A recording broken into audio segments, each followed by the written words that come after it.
Hello বন্ধুরা, let's কুকে একটা নতুন রেসিপিতে আপনাদের সকলকে স্বাগত জানাই। আশা করি আপনারা খুব ভালো আছেন। মুড়ি দিয়ে যে এরকম ইউনিক স্বাদের রেসিপি বানানো যায় সেটা না দেখলেই আপনারা বিশ্বাস করতে পারবেন না। কোনো রকম ছাঁচ বা ডাইস ব্যবহার না করে হাতের সাহায্যে এরকম সুন্দর দেখতে পিঠে বানানো যায়। আজ আমি আপনাদের সেটা বানিয়ে দেখাবো। আজ আমাদের রেসিপি মুড়ির ফুল পিঠে। প্রথমে আমি এখানে এই পিঠে বানানোর জন্য নিয়েছি 6 কাপ মুড়ি। এবার মুড়িগুলোকে মিক্সিতে ব্লেন্ড করে ফাইন পাউডার তৈরি করে নেব। এবার একটা ননস্টিকের কড়াই নিয়েছি। এবার এর মধ্যে দেব গরুর দুধ।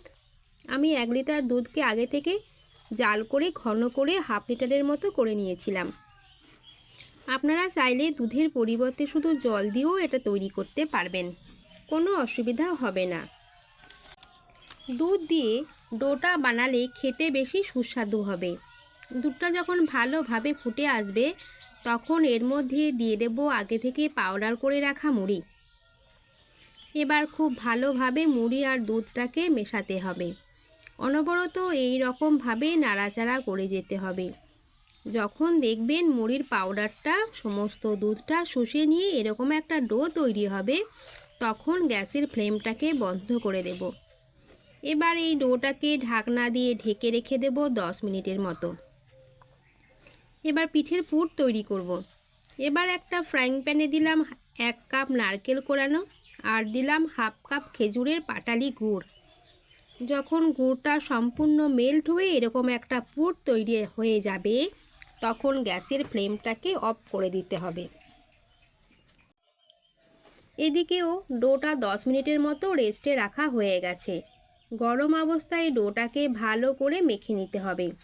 পিঠের ডোয়ে বাইন্ডিং আনার জন্য এর মধ্যে দেব 4 টেবিল চামচ আটা। আপনারা আটার পরিবর্তে ময়দা অথবা চালের গুঁড়ি ব্যবহার করতে পারেন। আটাটাকে এই ডোটার সঙ্গে খুব ভালোভাবে মাখিয়ে নেব। যত বেশি মাখা হবে পিঠেটা খেতে তত বেশি মজার হবে। আটাটা যখন পিঠে ডোয়ের সঙ্গে মিশে যাবে তখন এর মধ্যে দেব 2 চামচ ঘি। ঘিটাকেও খুব ভালোভাবে ডোটার সঙ্গে মাখিয়ে নেব। ঘিটা দিলে পিঠের স্বাদটা খুব ভালো হয়। পিঠের ডোটা খুব বেশি শক্ত আর খুব বেশি নরম হবে না। এরকম একটা সেমি সলিড ডো বানিয়ে নেব। এখান থেকে একটা লেচি নিয়ে আঙুলের সাহায্যে বাটির মতো করে নেব। এবার এর মধ্যে দেব আগে থেকে করে রাখা নারকেলের পুর। এবার আঙুলের সাহায্যে চেপে চেপে মুখটাকে খুব ভালোভাবে সিল করে দেব। এবার 2 হাতে তালুর সাহায্যে গোল করে হাতের আঙুলের সাহায্যে প্রেস করে চ্যাপটা করে নেব। এবার একটা ছুরির সাহায্যে এরকম একটা ডিজাইন করে নেব। এবার একটা ব্যাম্বু স্টিকের সাহায্যে পিঠের মাঝখানে একটা ছিদ্র করে নেব। আমার সবগুলি পিঠে তৈরি করা হয়ে গেছে। এবার এই পিঠেগুলিকে ভাপে দেব। তার জন্য নিয়েছি একটা কড়াই। কড়াইয়ে পরিমাণ মতো জল দিয়েছি। তার উপর দিয়েছি একটা স্ট্রেনারের উপর দিয়েছি একটা পরিষ্কার সুতির কাপড়। এবার তৈরি করা পিঠেগুলি এর মধ্যে দিয়ে দিচ্ছি। ঢাকনা দিয়ে ঢেকে 10 মিনিটের মতো ভাপে রান্না করে নেব। তৈরি হয়ে গেল মুড়ির ফুল পিঠে। এই পিঠেগুলো দেখতে যেমন সুন্দর হয়, খেতেও সেরকম মজার হয়।